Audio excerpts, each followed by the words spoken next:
Hi, welcome to High Road to. This is Mark Stofer, and I want to share this story with you. I think it's kind of funny, and I hope it will inspire you and encourage you to, follow my advice in how to navigate, difficult people.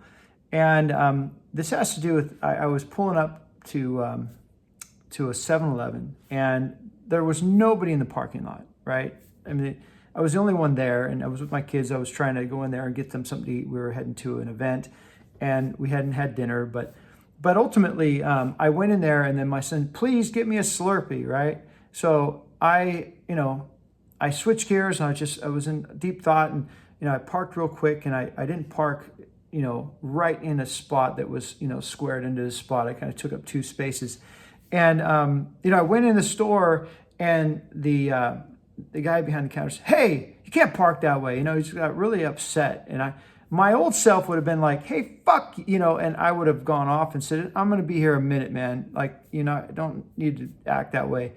And instead, I stopped. I took a deep breath, and then I walked out, and I didn't lose my composure. And I got in the car, and I reparked my car. And my kid's like, "Dad, what are you doing?" Like, what about our Slurpee, And I went back in, and I just got the things I needed, got the Slurpee, and paid for it. And I said, that parking lot can fill up quick, and I apologize. And he goes, "Yeah, no problem." And he still had a bit of a chip on his shoulder.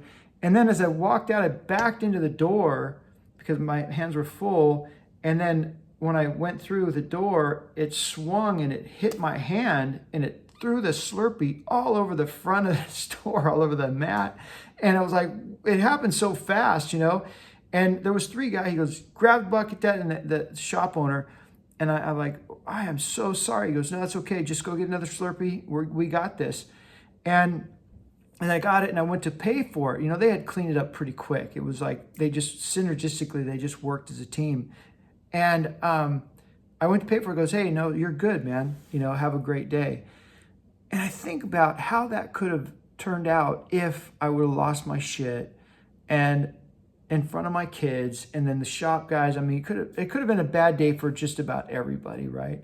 But in that moment of just taking a deep breath and in my silence, it really resonated with me to how to kind of approach life in general. Like, you always find yourself in these sometimes toxic environments. They come unwarranted. You don't ever know what's going on. I don't know what was happening in his life. He could be having marital problems. He could, be on the edge of the edge, wishing that he was, who knows, right? The bottom line is that I was thankful. Another point I want to make. I was going down the road, and somebody cut me off, and my old self would have been the middle finger, right away, And instead, I went for the middle finger, and then I turned it around, and I waved, and I smiled like, "Hey, that was a close one." And they smiled back, and it was like they were so sorry, And so I just want to say that I think we all have that capability, especially men out there, guys that are listening to this. Your testosterone's shooting through your veins. And, I don't know what God was thinking, honestly, to a certain level, man, even before the fall, right? It's like testosterone really, I feel threatened, and then you could be 100% right. Testosterone kicks in, and then, you're in jail, right?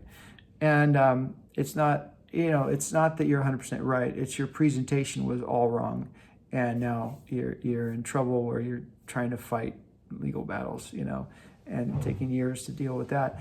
But anyway, my brother said, you'd be 100% right, but if you're not, if you have the wrong presentation, you end up in jail. That's court order, anger management 101 with his wife. So anyway, I hope this reaches your heart and your mind. And I hope that you'll find your place in the world where you run into these situations and you overcome them and thrive through them and leave everybody smiling.